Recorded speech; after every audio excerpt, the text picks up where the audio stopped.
on nous apprend toujours à nous laver les mains avant de nous mettre à table, après avoir joué dehors ou s'être sali les mains. Si un peu d'eau suffit à enlever la poussière, le savon est indispensable pour avoir les mains propres. Mais pourquoi utiliser le savon? Pour cette expérience, nous aurons besoin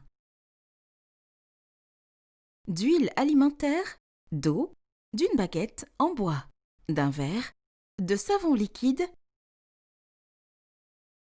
On remplit le verre avec de l'eau jusqu'à sa moitié et on rajoute un peu d'huile par-dessus.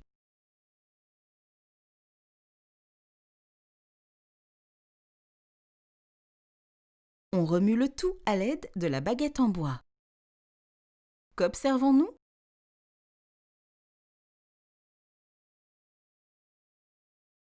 L'huile se recompose et redevient à nouveau une couche bien séparée de l'eau.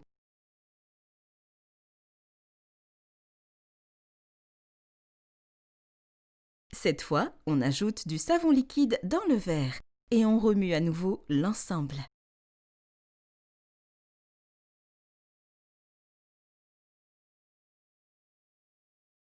Qu'arrive-t-il cette fois-ci?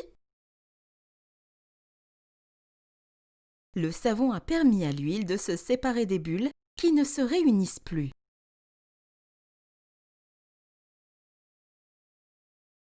L'huile flotte sur l'eau sans se mélanger. Lorsqu'on remue l'huile et l'eau, des bulles se forment, puis tout redevient comme avant.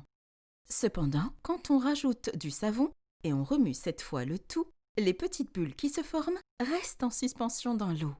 Le savon permet donc le mélange d'huile et d'eau. En temps normal, l'eau glisse sur les saletés sans les entraîner ou les enlever. Par exemple, l'eau seule ne peut pas mouiller l'huile et les graisses, qui ne se mélangent pas avec elle et restent sur la poêle ou les assiettes. Le savon, quant à lui, se mélange avec l'eau et se mélange aussi avec l'huile et les saletés. Une fois que l'huile et les saletés se lient au savon, il suffit de rincer avec de l'eau pour se débarrasser de celle-ci, sans avoir besoin d'utiliser une grande quantité d'eau.